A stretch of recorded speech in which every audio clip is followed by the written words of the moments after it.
पूर्णमिदं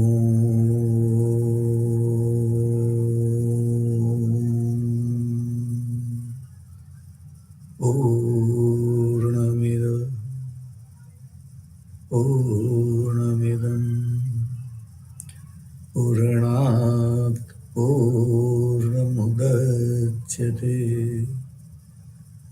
पूर्णस्य पूर्णमादाय पूर्णमेवावशिष्यते।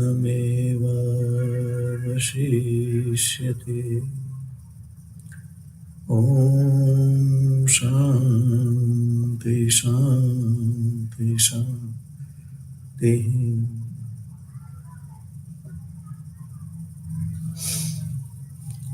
વિદ્યાર્થી મિત્રો,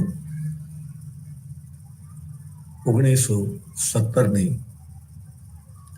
રશિયાની બોલ્શેવિક સામ્યવાદી ક્રાંતિ વિશ્વના ઇતિહાસની અંદર એક અનોખું મહત્વ ધરાવે છે.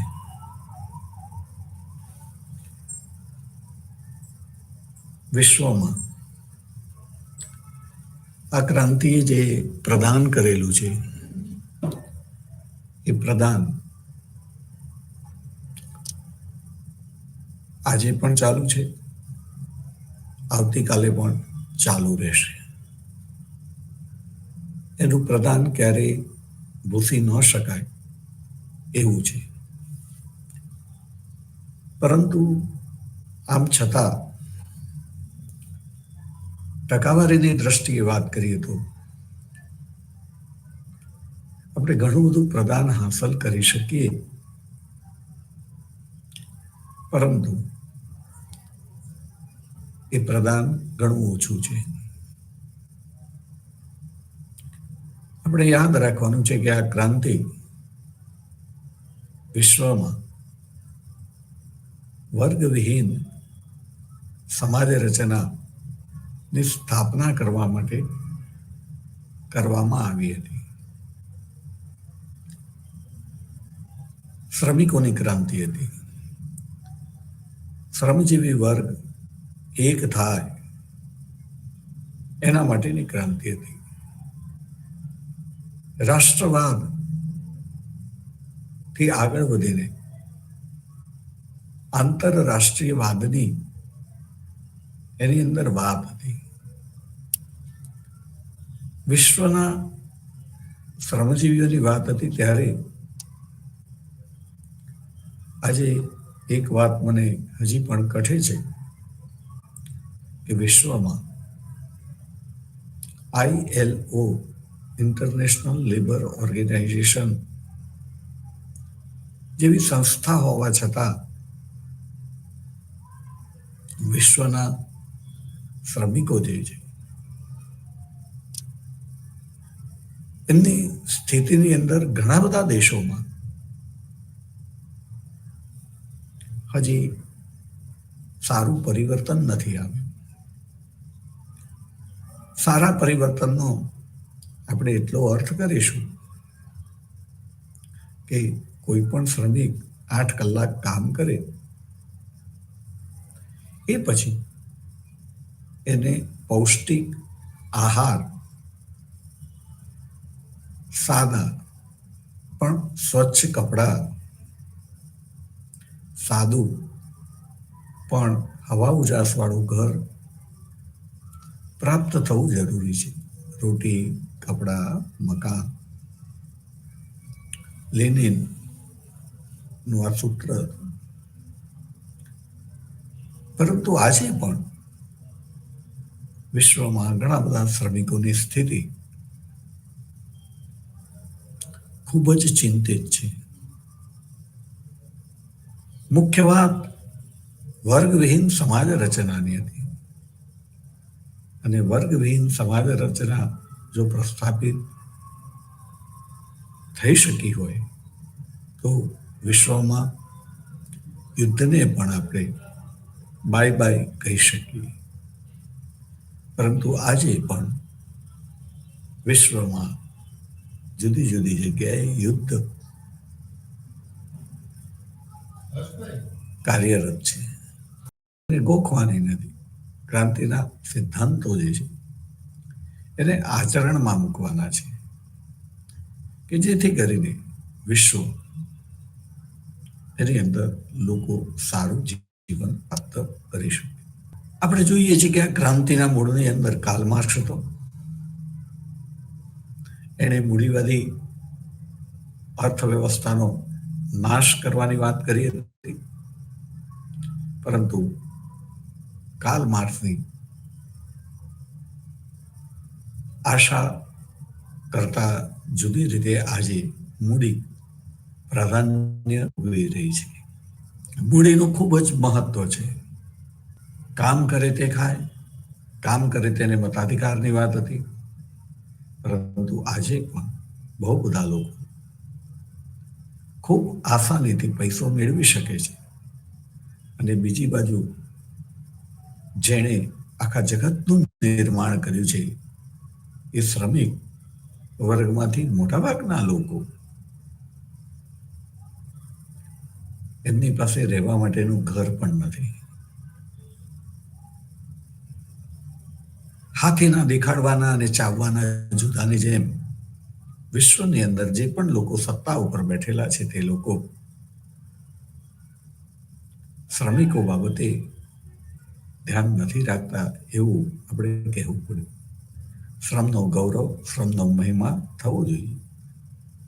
માણસ 8 કલાક કામ કરે, ખંતથી કામ કરે, એવા શ્રમિકોની આપણે વાત કરીશું, બીજાની વાત નહીં કરી. એવા શ્રમિકો આટલું કામ કર્યા પછી એમને સમયનું જે જીવન છે એમાં પૌષ્ટિક આહાર, સાદા અને સ્વચ્છ કપડાં,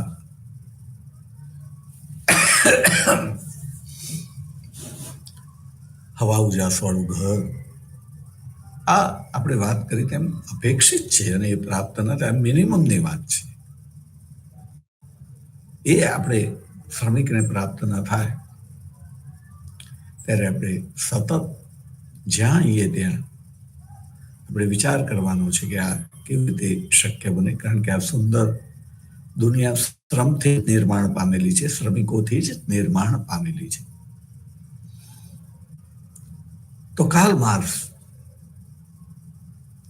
એની આ ઈચ્છા એ અધૂરી રહી છે ત્યારે આપણે એનું સ્વપ્ન એને આગળ લઈ જવાનું છે. વિદ્યાર્થી મિત્રો, શક્ય છે, બહુ સરળ છે, બસ આપણે સાદા થઈ જવાનું છે, આપણે રિસ્પેક્ટ કરવાનું છે. આ કાર્લ માર્ક્સ જર્મનીનો હતો, પણ રશિયાના યુવાનોએ એની વાતને ઉપાડી લીધી અને અને 1917માં રશિયાના યુવાનોનો મુખ્ય નેતા લેનિન ક્રાંતિ કરવામાં સફળ થયો હતો. ક્રાંતિ કરવામાં સફળ થયો, પણ સારું જીવન આપવામાં એ સફળ નહોતો થયો. લેનિન પછી સ્ટાલિન સત્તા ઉપર આવ્યો. સ્ટાલિન રશિયાના લોકોને સારું જીવન આપવામાં મારી દ્રષ્ટિએ વાત કરીશ સફળ થયો હતો. હા, એના માટે એને ઘણા અમારો અભિગમ છે, બધાએ એની સાથે સંમત થવું જરૂરી નથી,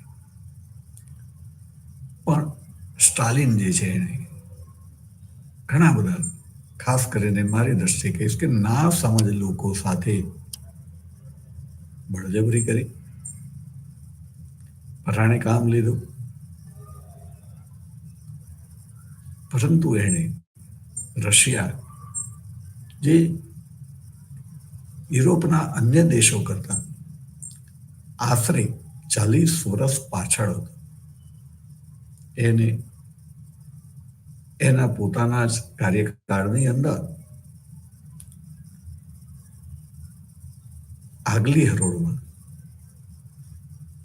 અને એમાં પણ અગ્રીમ નંબર 1, 2માં સ્થાન અપાવ્યું. નંબર 1 કે નંબર 2 એમાં આપણે નહીં પડીએ. વિવાદ છે. કોકની દ્રષ્ટિએ રશિયા નંબર 1 છે, કોકની દ્રષ્ટિએ યુએસ એ નંબર 1 છે. પણ આપણે એમાં ન પડતા એણે જે છે એને કહીએ કે પહેલા કે બીજા નંબરનું સ્થાન દુનિયાના દેશોની અંદર અપાવ્યું હતું. અને એના સારા ફળ રશિયાની પ્રજાને મળેલા હતા. હા, કોઈ પણ પરિસ્થિતિની અંદર એવા લોકો પણ હતા કે જે સરકારની યોજનાઓને સાથ નહોતા આપતા. એવા લોકો દુઃખી પણ હતા. પરંતુ વિદ્યાર્થી મિત્રો, આપણે હંમેશા ધ્યાન રાખીશું કે સત્તા ઉપર જે કોઈ હોય એને આપણે સારો માણસ ગણીને ચાલીશું. એ મજબૂર ના હોય ત્યાં સુધી દુનિયાનો કોઈ પણ સામાન્ય માણસ પણ ખરાબ નથી થતો.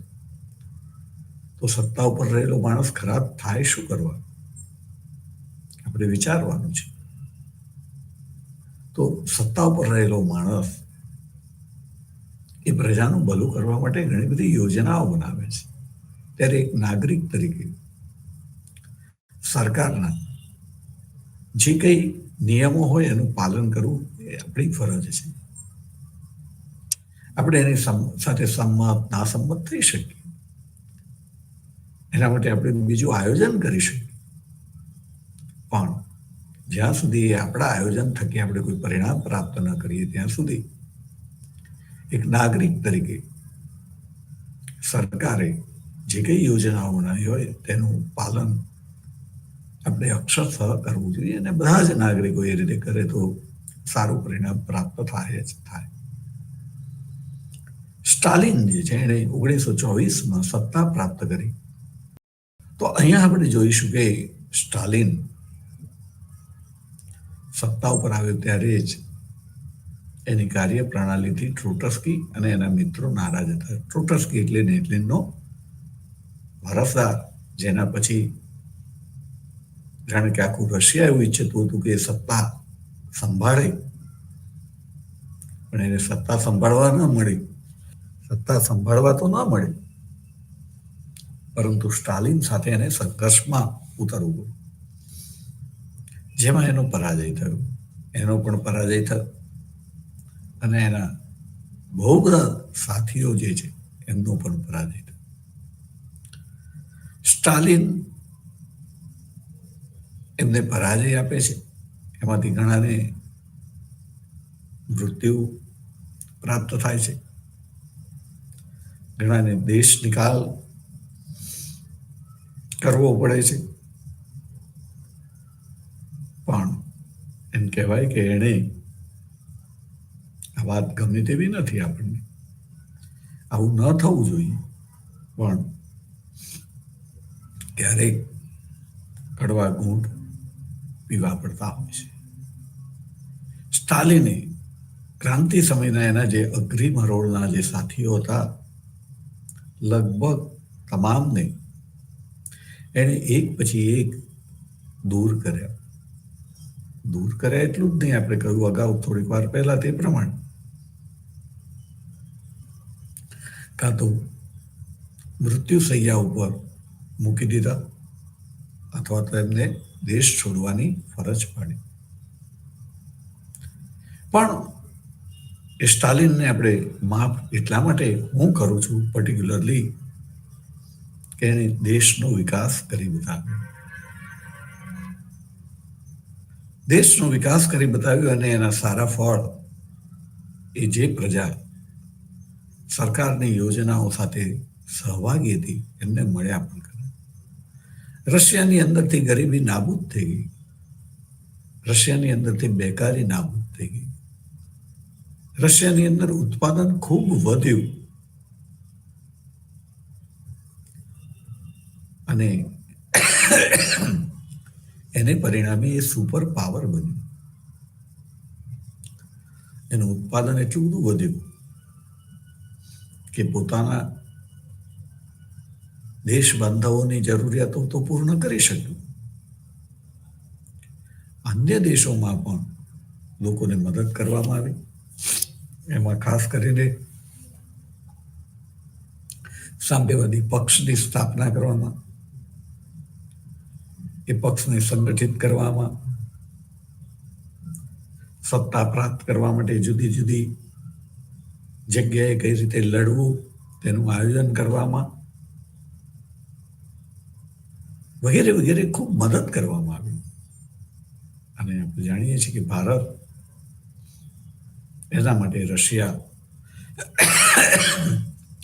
એક સાચા મિત્ર તરીકે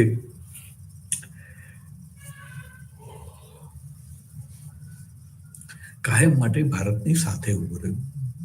એણે ભારતને ખૂબ મદદ કરી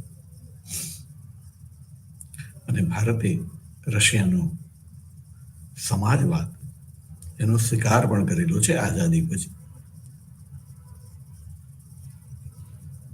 આપણે જાણીએ છીએ કે આ રશિયા એની અંદર આ સ્ટાલિન કરી કેવી રીતે છે, તો એના માટે આપણે યાદ રાખવાનું છે કે એ જમાનાની અંદર જે લોકો સફળ થયા હતા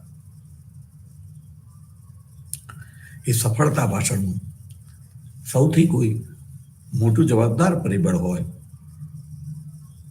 તો એ જે તે દેશોનું ગુપ્તચર ખાતું હતું. એ રશિયા હોય, ઇટાલી હોય, જર્મની હોય કે એવું કોઈ બીજું રાષ્ટ્ર.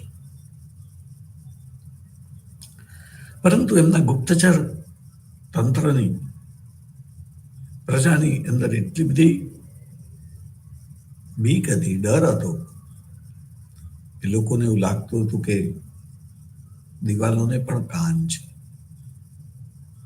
ઘરની અંદર પણ કોઈ સત્તાની વિરુદ્ધ વાત કરતા ડરતું હતું, વર્તન કરતા ડરતું હતું. પરંતુ એનું પરિણામ એ આવ્યું કે દેશે ખૂબ વિકાસ કર્યો. આપણે યાદ રાખવાનું છે વિદ્યાર્થી મિત્રો, રશિયાએ જે રીતે વિકાસ કર્યો, જર્મનીએ એના કરતા પણ વધારે સારી રીતે વિકાસ કર્યો. સ્ટાલિન 1924માં સત્તા ઉપર આવે છે. હિટલર સાચા અર્થમાં 1934માં સત્તા ઉપર આવે છે.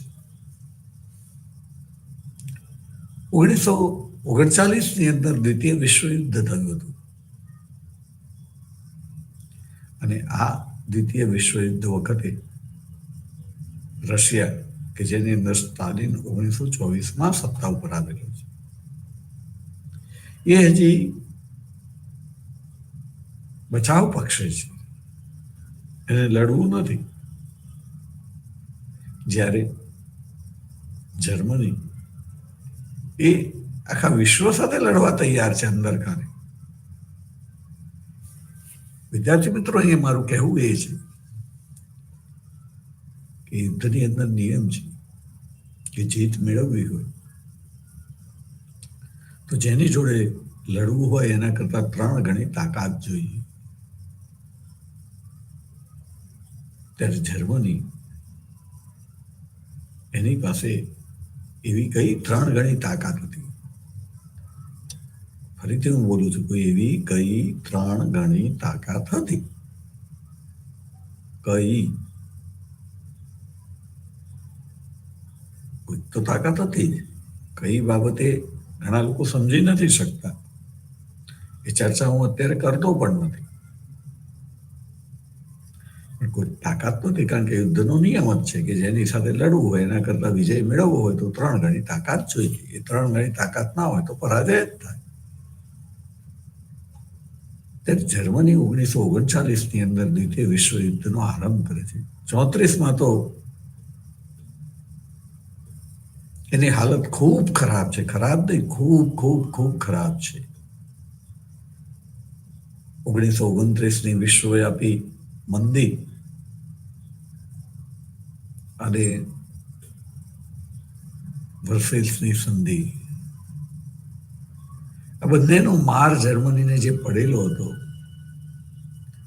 એને કારણે એના ચલણની ખૂબ જ દુર્દશા થયેલી હતી. એના ચલણનું કોઈ મૂલ્ય નહોતું રહ્યું. એવા જર્મનીને 1934માં સંભાળ્યા બાદ હિટલર 1939ની અંદર 5 વર્ષની અંદર કેવી રીતે એટલું શક્તિશાળી બનાવે છે, પાવરફુલ બનાવે છે કે એ ફરી એકવાર હું એમ કહીશ વિશ્વ યુદ્ધ જ કરવા નીકળ્યો હતો. પ્રથમ વિશ્વ યુદ્ધ વખતે કોઈને ખબર ન હતી કે આવું વ્યાપક યુદ્ધ થઈ શકે, અને પરિણામે ઘણા લોકો તો ઘણા દેશો અને એના રાજનેતાઓ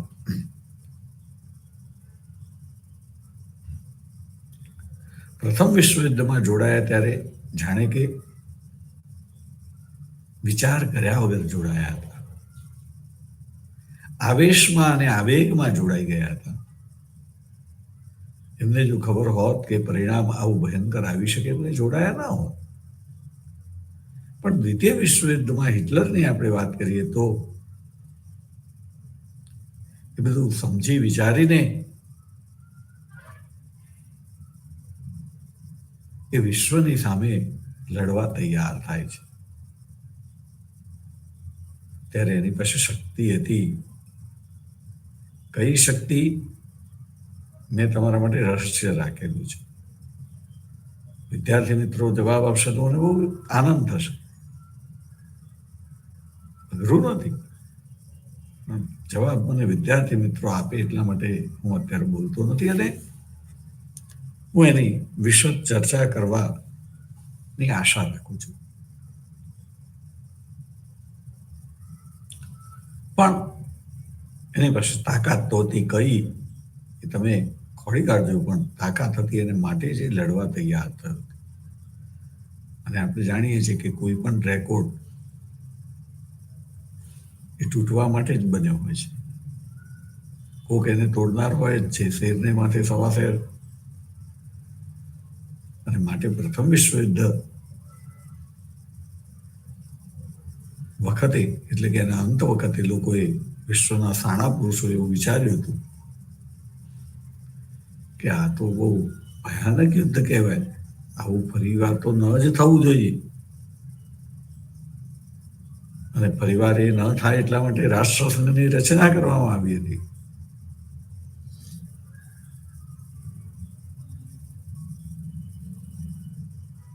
પ્રથમ વિશ્વયુદ્ધના કારણોમાં તમે ભણ્યા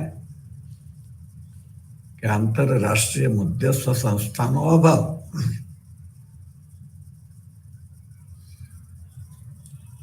અને એ વખતે એવું લાગતું હતું કે હવે આંતરરાષ્ટ્રીય મધ્યસ્થ સંસ્થા હોય તો આવું યુદ્ધ ન થયું. પણ એ તો હતી છતાં યુદ્ધ થયું. અને પ્રથમ વિશ્વયુદ્ધ કરતા પણ વધારે મહાભયાનક યુદ્ધ થયું. પ્રથમ વિશ્વયુદ્ધ કરતા પણ એના મોરચા વ્યાપક હતા. એ વધુ વિસ્તારોની અંદર ફેલાયેલું હતું, વધારે ઘાતક હતું.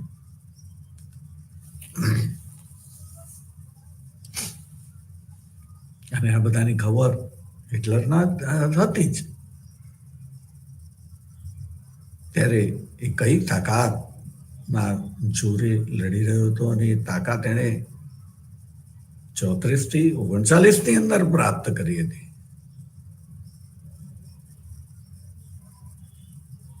ત્યારે એણે પણ બળજબરી વાપરી હતી. ઇટાલીના બેનિટો મુસોલિનીએ પણ આવું જ કાર્ય કર્યું હતું.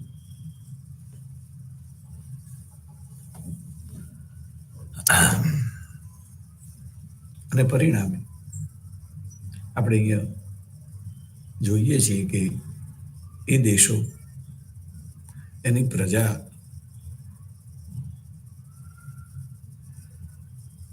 એની અંદર જર્મની એટલે ઇટાલી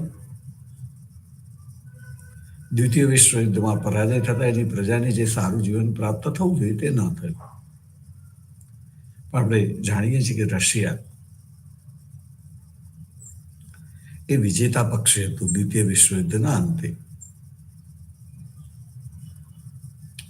પરિણામે એની પ્રજા એને તો સારું જીવન મળ્યું, પણ ફરી પાછી જે વર્ગવિહીન સમાજ રચનાનો અંત આવવો જોઈએ એના જગ્યાએ અહીં એક જુદા પ્રકારે આંતરરાષ્ટ્રીય ક્ષેત્રે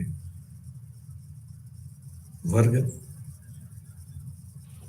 અસ્તિત્વમાં હતો જ, પણ જરા કટ્ટર રીતે એ અસ્તિત્વમાં એ વખતે સામે આવ્યો ને એ મૂડીવાદ અને સામ્ય. એ હરીફાઈને પરિણામે બંને દેશોના વિજ્ઞાન અને ટેકનોલોજીનો વિકાસ થયો એ પણ આપણે સ્વીકારવું પડે. Necessity is the mother of invention. અને પરિણામે બંને દેશો ખૂબ આગળ વધ્યા. આગળ જતા આપણે જોઈએ છીએ કે રશિયા ઘણા વર્ષો પછી પણ એની અંદર પ્રજાને જે જીવનની અપેક્ષા હતી એ જીવન પ્રાપ્ત ન થયું. અને ન થવાનું કારણ આપણે સમજી શકીએ છીએ કે પ્રજા એ જ્યારે નાગરિક ધર્મ ભૂલે છે ત્યારે એ પ્રજા જે છે એને સારા જીવનમાંથી પણ મુક્તિ મળે છે અને ખરાબ જીવન પ્રાપ્ત થાય છે. ખરાબ એટલે સાપેક્ષ, પણ જે હોવું જોઈએ નથી મળતું. આજે એ જ રશિયા યુક્રેન કે જે એક વખતે એનું પોતાનું જ અંગ હતું યુએસએસઆરની અંદર, એની સાથે યુદ્ધ લડી રહ્યું છે. અને પ્રજાની સ્થિતિ આપણે જાણીએ છીએ કે કેવી હોય. આશા કરું કે જે લોકોએ યુદ્ધની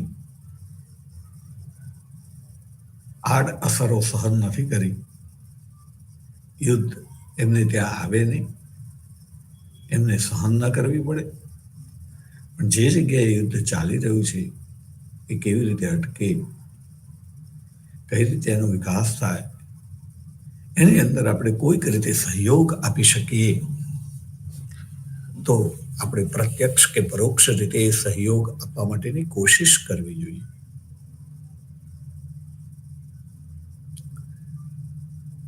તો આ રશિયા એની અંદર સ્ટાલિને જે કર્યું એની અંદર નંબર 1 સૌથી પહેલી વાત આપણે વિદ્યાર્થી મિત્રો બહુ સારી રીતે યાદ રાખીશું કે જે કોઈ સરકારના મિત્રો હતા, બધા યાદ રાખજો, કોઈ દુશ્મન ન હતા, પોતાના બંધુઓ હતા, છતાં પણ સરકારની યોજનાઓની વિરુદ્ધ જે કોઈ આવ્યા, જેમણે સાથ ના આપ્યો, એ બધાને હટાવી દેવામાં આવ્યા. હું શબ્દ વાપરું છું, બધાને હટાવી દેવામાં આવ્યા.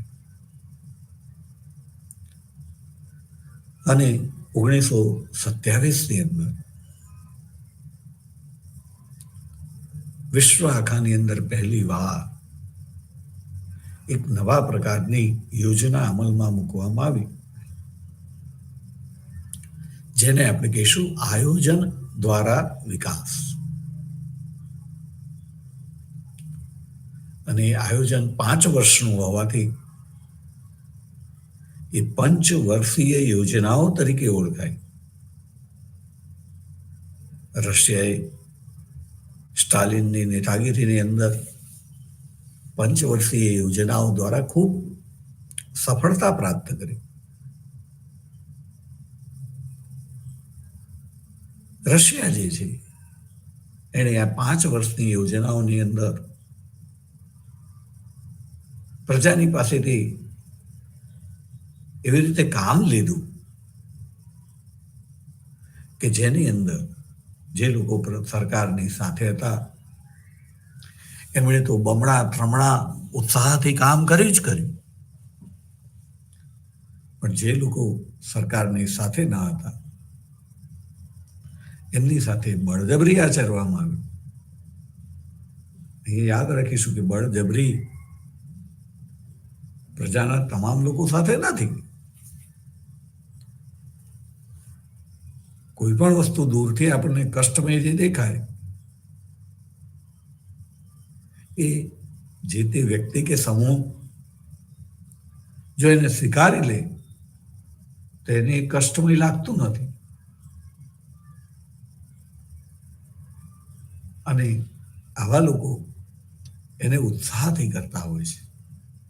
બીજાની દ્રષ્ટિએ કષ્ટ હોય, એમની દ્રષ્ટિએ આનંદના મહાસાગરમાં તરતા હોય છે.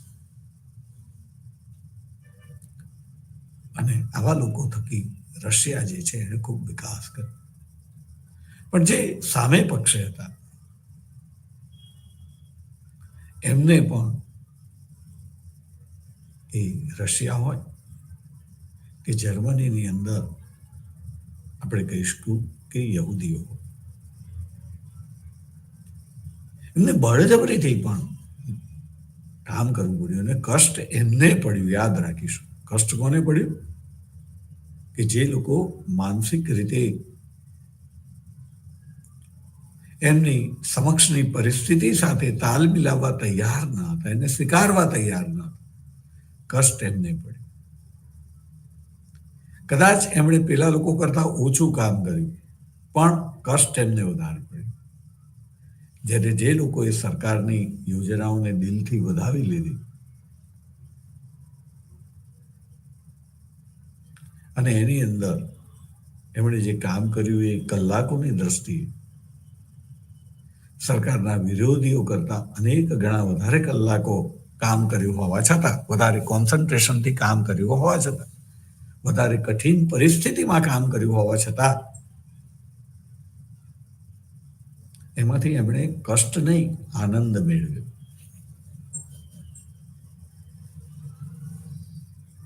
અને રશિયાનો વિકાસ શક્ય બન્યો. આપણે અહીંયા જર્મનીને પણ યાદ કરી લઈએ. ફરી વખત આવું અનુસંધાન ન હોય તો આવી ચર્ચા ન થઈ શકે. આપણે એ યાદ રાખવાનું છે કે જર્મનીની અંદર પણ જે લોકો હિટલરની સાથે હતા, હિટલરની સાથે એટલે અહીંયા જે છે આપણે માત્ર જર્મનની વાત નહીં કરીશું, પણ જર્મનીની અંદર હિટલર જેનો કટ્ટર વિરોધી હતો એવું આપણે જે જાણીએ છીએ, આપણને જે સામગ્રી પ્રાપ્ત થાય છે એના આધારે આપણે એવું માનીએ છીએ કે એણે યહૂદીઓ ઉપર ખૂબ ત્રાસ ગુજાર્યો. ત્યારે અગેન અહીંયા યાદ રાખવાનું છે કે કયા યહૂદીઓ. ટકાવારી અલગ વાત છે, પણ ત્યાં એવા યહૂદીઓ પણ હતા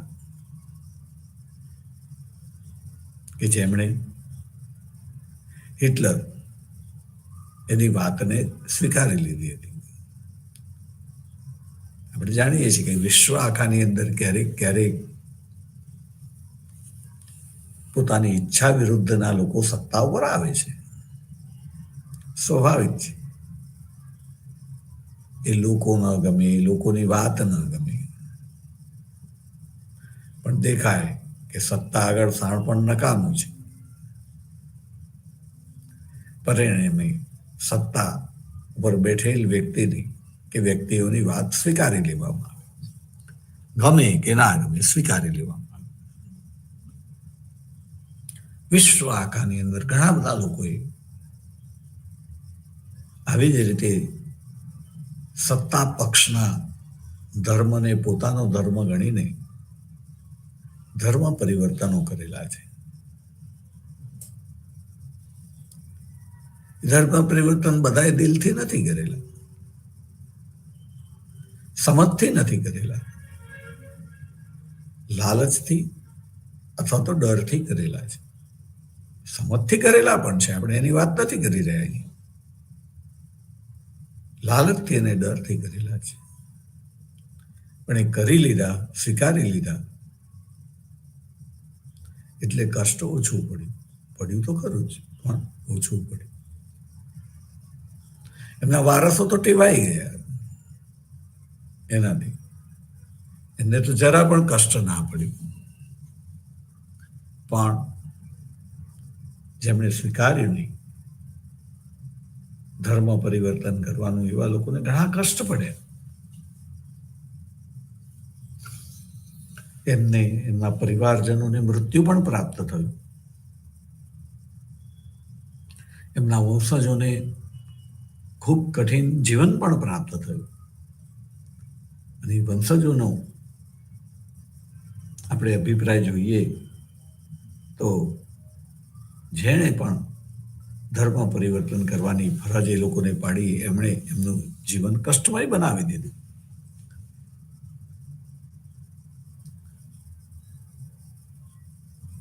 તો આપણે યાદ રાખવાનું છે કે રાજા અને પ્રજાનો કોઈ ધર્મ છે.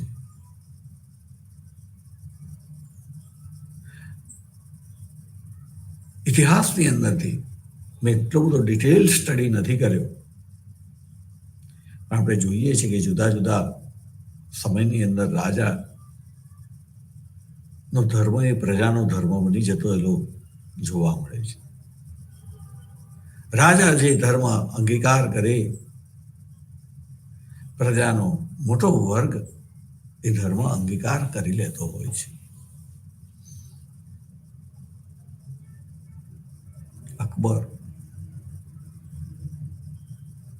એણે નવા ધર્મની સ્થાપના કરી હતી, દીને ઇલાહી. આપણે જોઈએ છીએ કે એની અંદર એવું જોવા નથી મળતું. રાજાનો ધર્મ પ્રજાનો ધર્મ નથી બનતો. અકબરને જે માન મળે છે એ એની આ સહનશીલતાના કારણે મળે છે.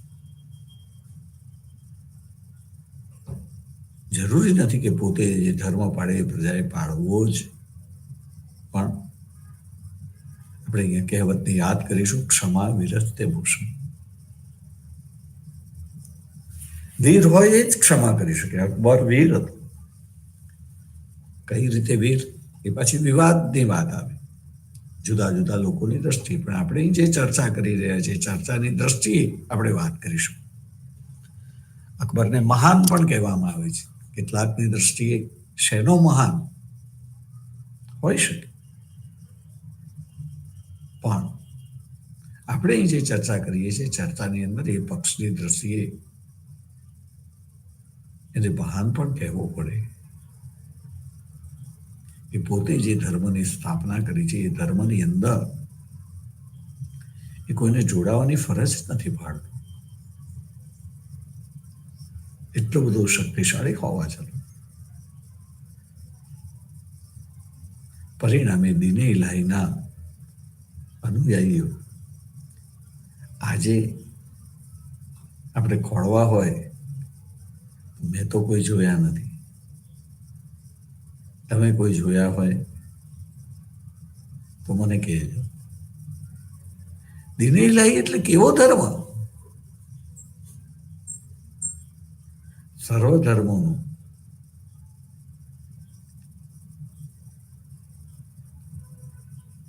સારું સારું લઈને બનાવેલો ધર્મ,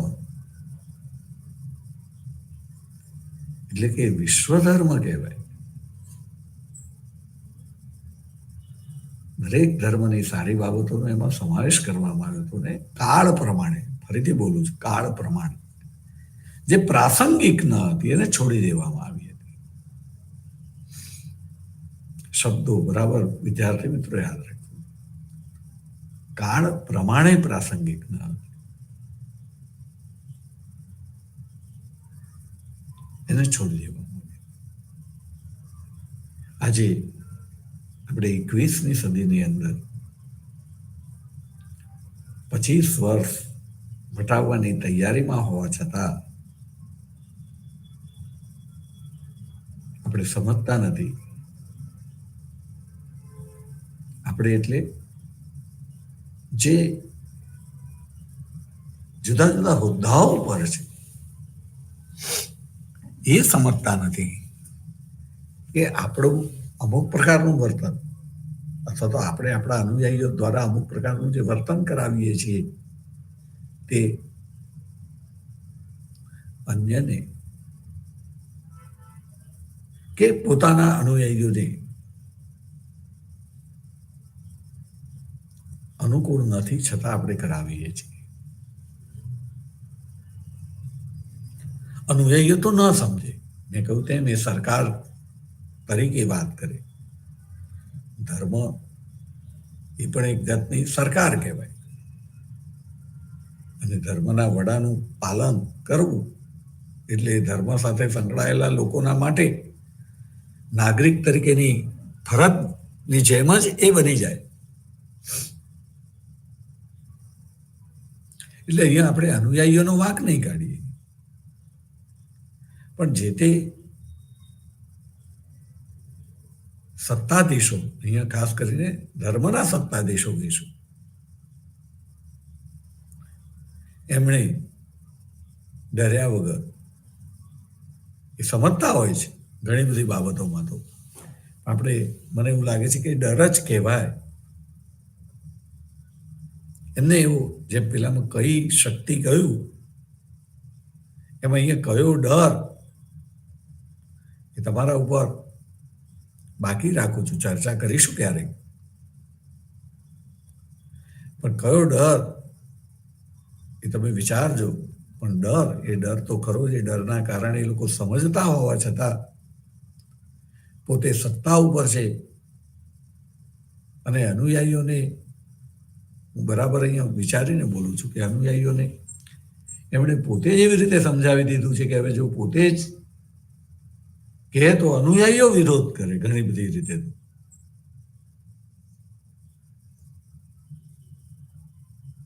અને એવા ડરને કારણે પણ એ લોકો જે છે એ જે છોડવા જેવું હોય, પ્રાસંગિક ના હોય, એને પણ ચલાવતા હોય છે. ત્યારે આપણે યાદ રાખવું જોઈએ કે ધર્મના વડા તરીકે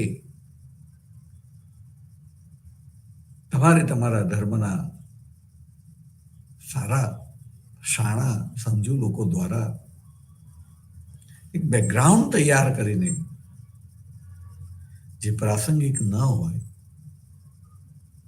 એને કોઈ સ્વાર્થ કારણે એને ટકાવી ન રાખવું જોઈએ, એને છોડી દેવું જોઈએ. એટલી ઉદારતા દાખવવી જોઈએ.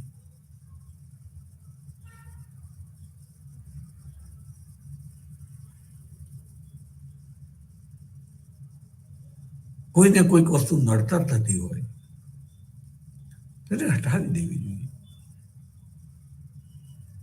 વિશાળ હિતને ધ્યાનમાં રાખ.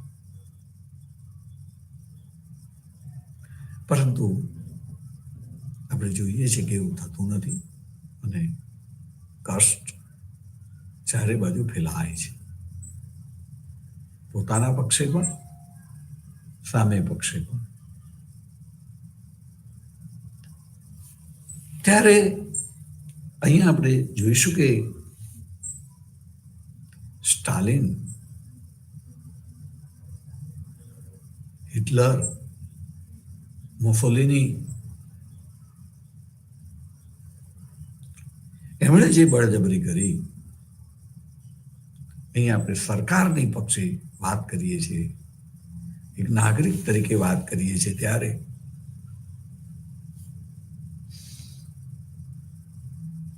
આપણે બંને બાજુને યાદ રાખીશું કે બહુ બધા લોકોને કષ્ટ પડ્યું અને બહુ બધા લોકોને કષ્ટ નથી પણ પડ્યું.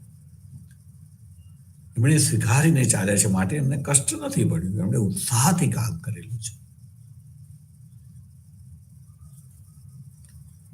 એ સમયે મેં ફિલ્મ તો સામ્યવાદી પક્ષની યોજનાઓને પ્રોત્સાહન આપતું હોય એવી જ ફિલ્મ બનાવવાની હોય. ત્યારે જે ફિલ્મ નિર્માતા હોય એને સ્વીકારી લીધું. એમણે એવી ફિલ્મો બતાવીને એ ફિલ્મનો અંત એવું દર્શાવતો હોય કે સામ્યવાદી પક્ષ એ શ્રેષ્ઠ છે, એની યોજનાઓ શ્રેષ્ઠ છે, એને સહકાર આપવો જોઈએ. જ્યારે બીજા નિર્માતાને એમ થાય કે મારે તો આવી ફિલ્મ કેમ બનાવી, મારે તો આવી કોઈક બનાવી છે, એવી હું કેમ ન બનાવી શકું? મારી સ્વતંત્રતા, મારી અભિવ્યક્તિ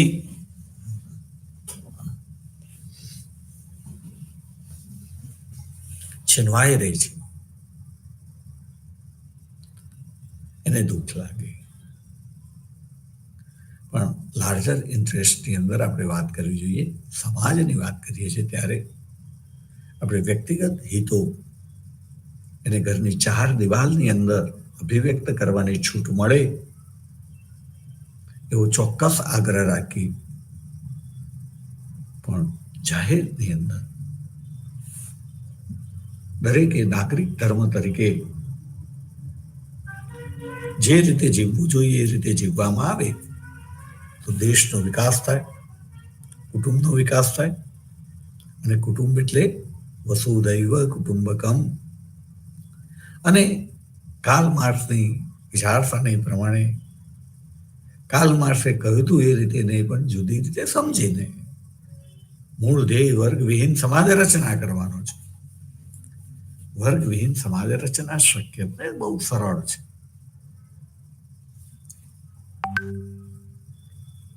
અભ્યાસક્રમ એની અંદર બહુ અગત્યનો છે, અને અભ્યાસક્રમની અંદર વિદ્યાર્થીઓને એ રીતે ભણાવવામાં આવે એક જ નહીં, બધા જ વિશ્વના લોકોએ ભેગા થઈને વસુધૈવ કુટુંબકમની વાત કરવી જોઈએ.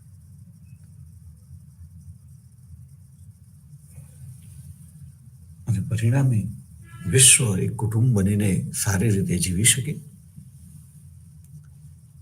આંતરરાષ્ટ્રીયવાદ,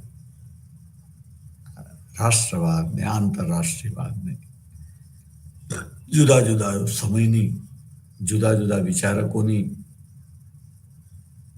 ઈચ્છા પ્રમાણેની એક માંગ છે.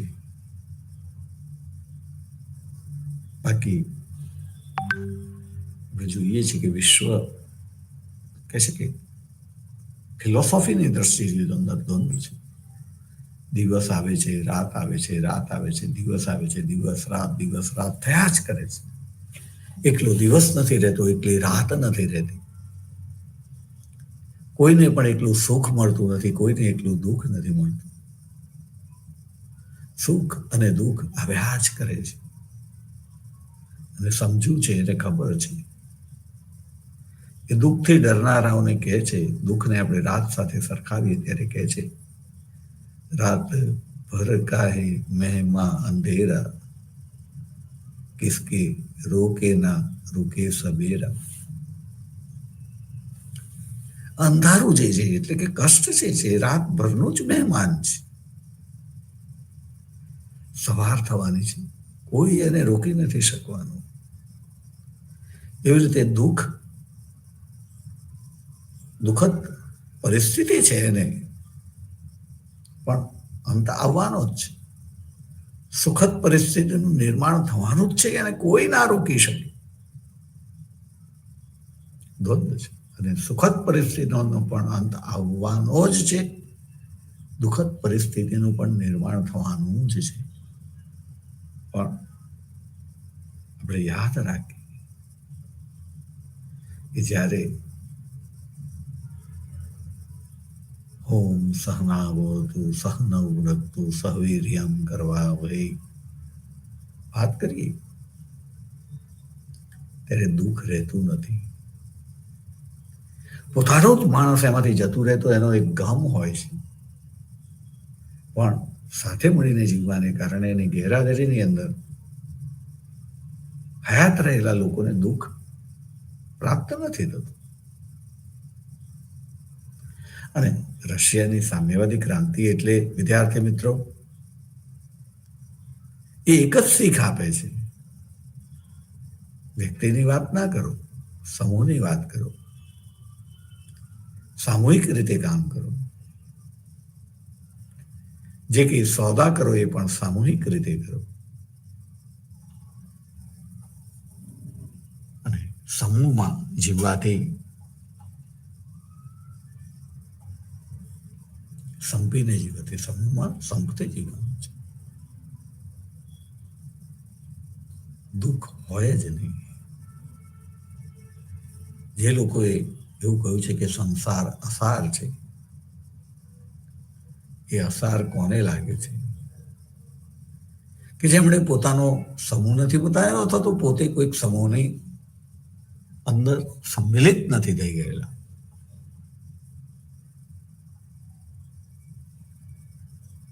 અન્યથા કોઈક વ્યક્તિ ન રહે, પરંતુ એ સમૂહ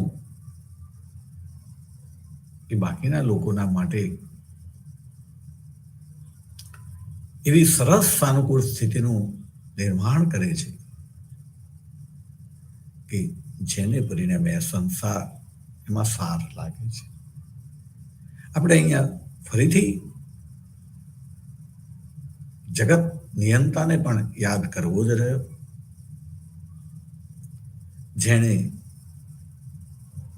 જુદા જુદા વર્ગોનું નિર્માણ કર્યું, જુદા જુદા જીવો પ્રાણીઓનું નિર્માણ કર્યું.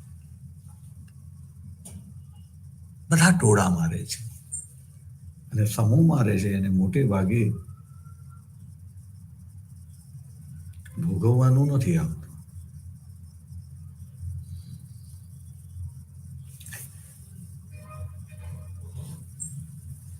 જે સમૂહના નિયમો નથી પાડવું, એના ઉપર મુશ્કેલી આવે જ છે. અને મુશ્કેલી ના આવે એટલા માટે હંમેશા બહુ બધા જીવો પોતાનો સમૂહ બનાવીને રહેતા હોય છે.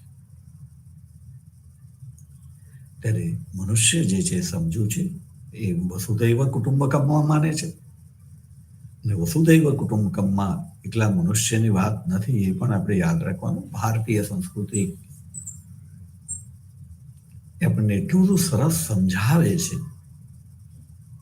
કે જેટલી સલામ કરીએ તેટલું ઓછું છે. ભારતીય સંસ્કૃતિ જે છે, જે વર્ગ વિહીન, જે કાલમાસની વાત છે, તો મનુષ્ય પૂરતી છે. પણ ભારતીય સંસ્કૃતિની વાત કરીએ તો એ તમામ જીવ જે છે એને પ્રાણી તરીકે જોવાની વાત કરે છે. દરેક જીવને મહત્વ આપવાની વાત કરે છે. દરેક જીવનું કલ્યાણ થાય એનું એ ખ્યાલ રાખે છે. માત્ર મનુષ્યનો ખ્યાલ નથી રાખતો, તમામ જીવોના કલ્યાણની વાત કરે છે. ભૂમિ પણ ઘર બનાવવા માટે કે ખેતરમાં કશું વાવવા માટે ખેડવામાં આવે ત્યારે એની પૂજન કરવામાં આવે છે. પછી સમય થયો હોવાથી આપણે અટકીશું. આપણે એટલું જ કહીશું, ભારતીય સંસ્કૃતિ ઘર ભલા હોગા ભલાની વાત કરે છે, અને આપણે એ રીતે ચાલીશું. ઘર ભલા હોગા ભલા માત્ર મનુષ્યની જ વાત નહીં, સમગ્ર જીવ સૃષ્ટિની વાત કરીશું. અને કાલ માર્ક્સની સામ્યવાદી ક્રાંતિને આપણે યાદ રાખીશું, એને સફળ બનાવવા કોશિશ કરીશું અને કાલ માર્ક્સને અંજલિ આપીશું. ઓમ શાંતિ શાંતિ શાંતિ.